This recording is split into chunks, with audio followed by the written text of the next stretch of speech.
గత 2 సంవత్సరాలలో ఈడ చాలామంది చదువుకున్న యువకులు ఉన్నారు, పాత్రికేయ మిత్రులు ఉన్నారు. ఈ 2 సంవత్సరాలల్లా ఏ ఒక్క రోజైనా ఒక గంటైనా ఎప్పుడన్నా నేను సెలవు తీసుకున్నానా మీరు ఒక్కసారి ఆలోచన చేయండి.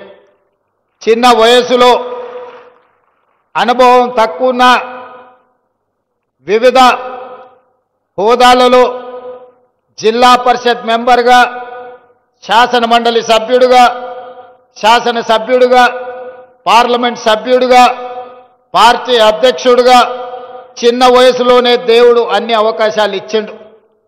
ఏ అవకాశం వచ్చినా దేవుడిచ్చిన గొప్ప అవకాశం ఈ తెలంగాణ ప్రజల కోసం పని చెయ్యాలి, వాళ్ళ చేత గౌరవం మర్యాద పొందాలి అన్న ఆలోచనతోటి నిరంతరం నేను శ్రమ చేస్తూనే ఉన్నా.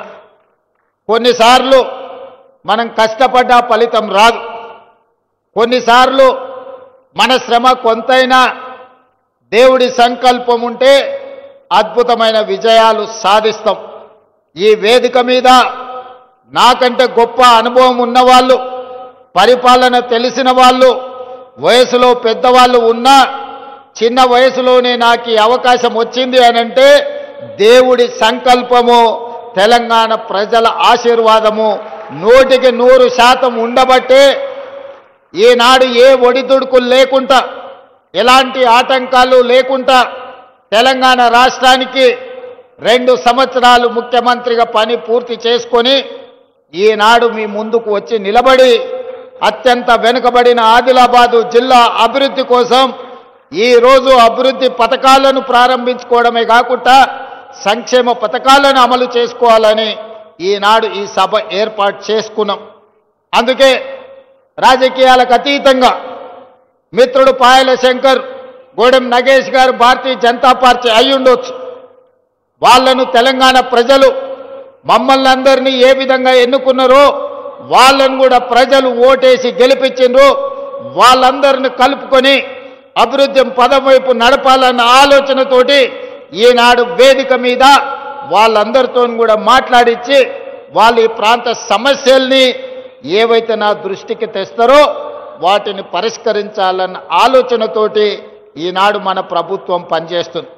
నేను ఒక్కటే మాట అడగదలుచుకున్నా, 4 కోట్ల తెలంగాణ ప్రజల్ని ఆలోచన చేయమని నేను విజ్ఞప్తి చేస్తున్నా. ఆనాడు 10 సంవత్సరాలు ఆ ప్రభుత్వం ఉన్నప్పుడు ఏనాడైనా ప్రతిపక్షాలకు సంబంధించిన ముఖ్యమంత్రి గారి కార్యక్రమాలలో పాల్గొననిచ్చిండ్రా? ఒకవేళ ప్రతిపక్షాలు ఎవరైనా పాల్గొన్నా మాట్లాడడానికి 1 నిమిషమైన అవకాశం ఇచ్చిండ్రా? మీరు ఆలోచన చెయ్యండి. ప్రజాస్వామ్య స్ఫూర్తికి విరుద్ధంగా ఆనాడు పరిపాలన జరిగింది. అలాంటి తప్పిదాలు మళ్ళీ జరగొద్దు. ప్రతిపక్షంలో మేము ఉన్నప్పుడు సచివాలయానికి వెళ్తే వందలాది మంది పోలీసులను పెట్టి తాళ్ళు పెట్టి కట్టేసి మీరు సచివాలయానికి రానే వద్దు, మిమ్మల్ని రానియమని నన్ను, సీతక్క లాంటి వాళ్లను తీసుకెళ్లి పోలీసులు నిర్బంధించి మా ఇంటి గేటు దగ్గర పడేసిపోయినారు. ఇప్పుడు అలాంటి పరిస్థితులు లేవు, అలాంటి పరిస్థితులు రానివ్వద్దు.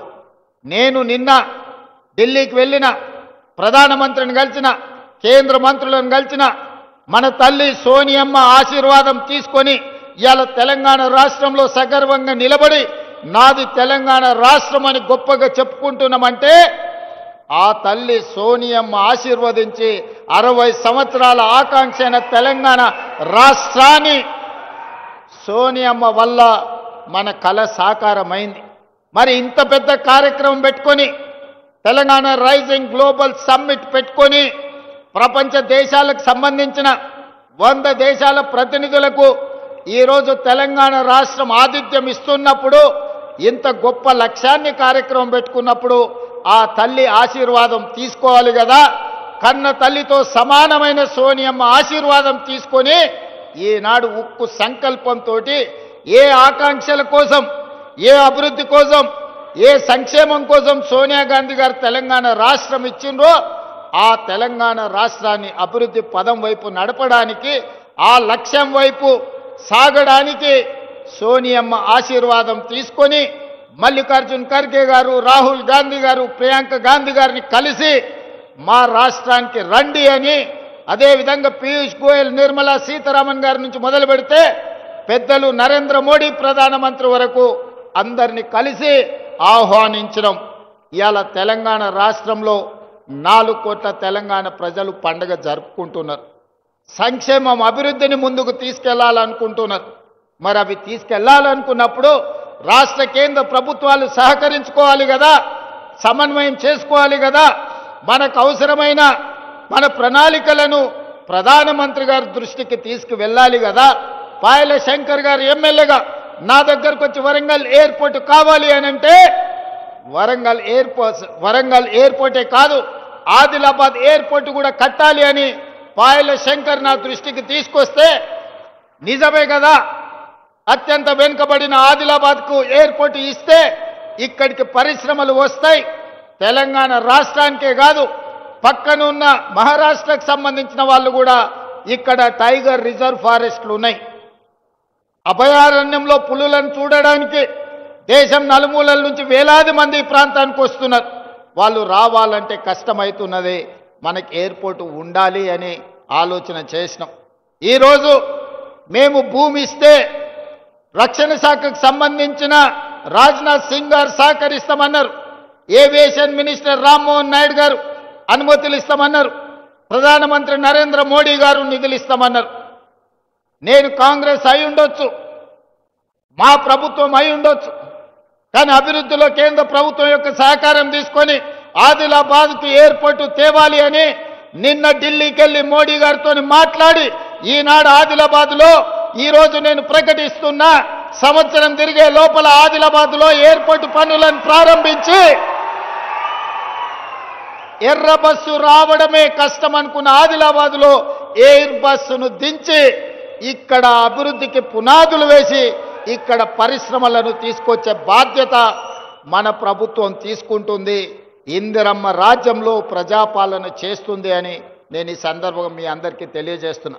మిత్రులారా, నేను పిసిసి అధ్యక్షుడిగా బాధ్యత తీసుకున్న తర్వాత 4-5 రోజుల్లోనే మొట్టమొదటి పర్యటనకు వచ్చింది ఆదిలాబాదు జిల్లా నిర్మల్ నియోజకవర్గానికి వచ్చిన నేను మొదటి కార్యక్రమాన్ని ఆదిలాబాద్ నుంచే ప్రారంభించిన.